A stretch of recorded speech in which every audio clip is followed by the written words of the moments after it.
Otep à tous, bien-aimés frères et sœurs. Nous allons de la guerre commerciale à la guerre technologique, sinon les deux en même temps. Et tous les coups sont permis. Les États-Unis ont frappé fort jusqu'à taxer les produits qui viennent de la Chine à hauteur de 145%. La Chine est allée jusqu'à 125%. Mais la Chine a frappé là où ça fait mal.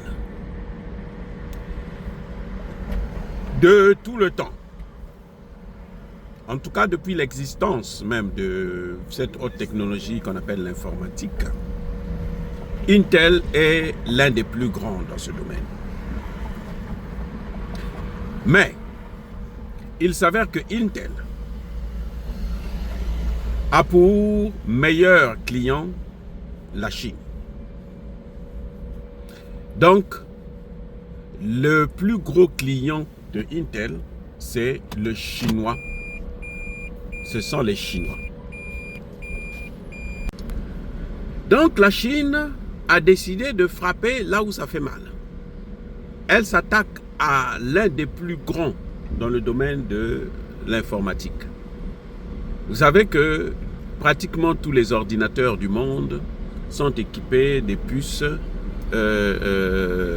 comment on appelle ça, des cartes mères de Intel.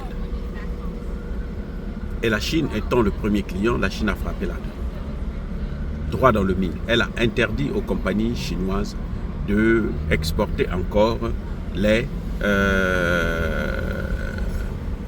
cette technologie de Intel, ces cartes mères de Intel. Et ça cause une perte de près de 28 milliards de dollars par an. Ouais, pour Intel. 28 milliards de dollars par an. C'est une très grosse somme qui peut faire tomber la compagnie. Ça, je dis bien peut faire tomber la compagnie. Voilà là où on en est maintenant. Les Chinois disent que pour des raisons de sécurité nationale, et ne peuvent plus utiliser dans les entreprises publiques notamment les ordinateurs qui sont équipés des puces de Intel. Parce que les Américains peuvent avoir ces informations et les Américains peuvent utiliser ces informations. Donc voilà ce qui est en train de se passer actuellement. Et ça, c'est grave. C'est-à-dire que la Chine est un client, un gros client pour les États-Unis. Et les États-Unis n'aimeraient pas perdre ce client parce que ce ne serait pas évident de remplacer un autre pays qui va consommer comme les Chinois consomment les produits américains. Les céréales, le pétrole, les bons de trésor américains.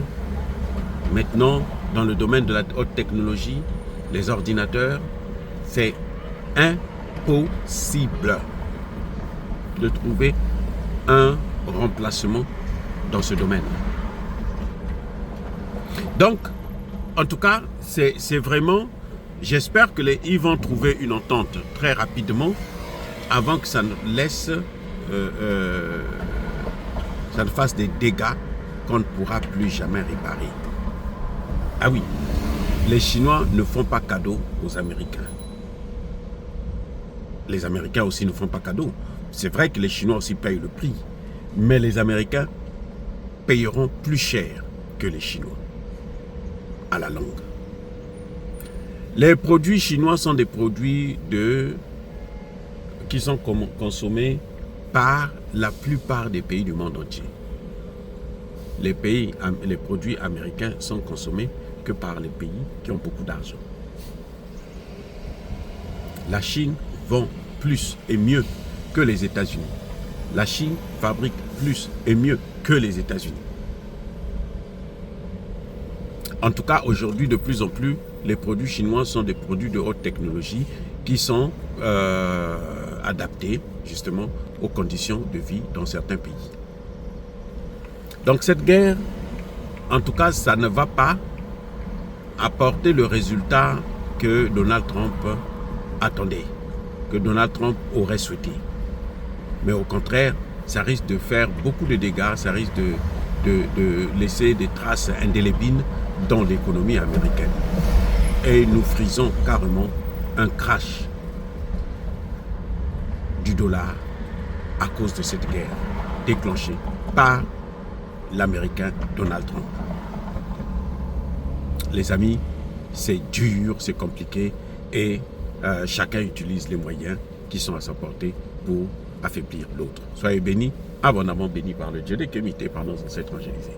Vive l'Afrique éternelle, j'ai dit et j'assume.